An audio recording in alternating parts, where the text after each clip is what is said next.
જામજોધપુરમાંથી મહત્વપૂર્ણ અને સવાલ ઉભા કરતી ખબર સામે આવી. શહેર મહાનગરપાલિકા દ્વારા ચાલી રહેલા દબાણ હટાવ ઝુંબેશ માત્ર એક જ વિસ્તાર સુધી સીમિત કેમ રાખવામાં આવી, એવો સવાલ ઉઠી રહ્યો છે.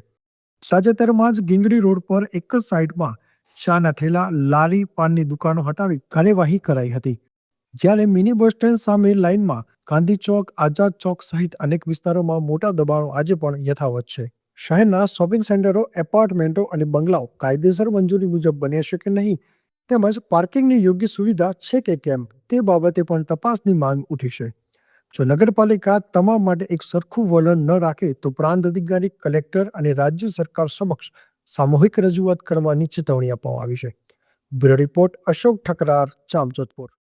નગરપાલિકાશ્રીએ ડેમોલિશન કરી મોટો હાવજ માર્યો હોય એવા ઢંગ કરે છે. નાના માણસોના ડેમોલિશન દૂર કરી અને સંતોષ માને છે. મોટા માથાઓના ડેમોલિશન કેમ થતા નથી?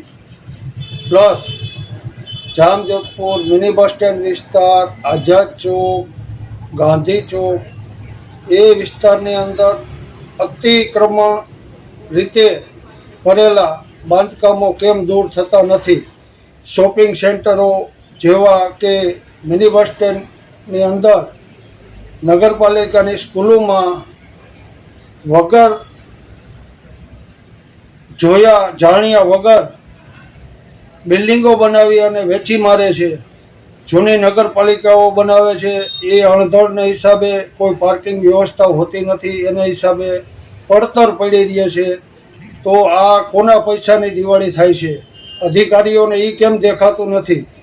અને જ્યાં જ્યાં ગામની અંદર એપાર્ટમેન્ટો છે, મોટા મોટા બિલ્ડિંગો છે, શોપિંગ સેન્ટરો છે, એની અંદર અત્યારે ક્યાંય પણ કાયદેસર રીતે બનેલો હોય એનો કોઈ વાંધો નથી. બિનકાયદેસર હોય એ નગરપાલિકાને દેખાતું નથી. મોટા માથાઓના હોવાને કારણે નગરપાલિકા એમને છાવરે છે. માટે જો દૂર જ કરવું હોય તો મોટા માથાઓનું કરો, નાના માણસોને હેરાન કરવાનું તમે રહેવા દો. અંગત અદાવતને કારણે આવા ડેમોલિશન નાના માણસોને ના કરો. તો આપ શ્રી નગરપાલિકાને વિનંતી કે મોટા માથાઓના ડેમોલિશન કરો.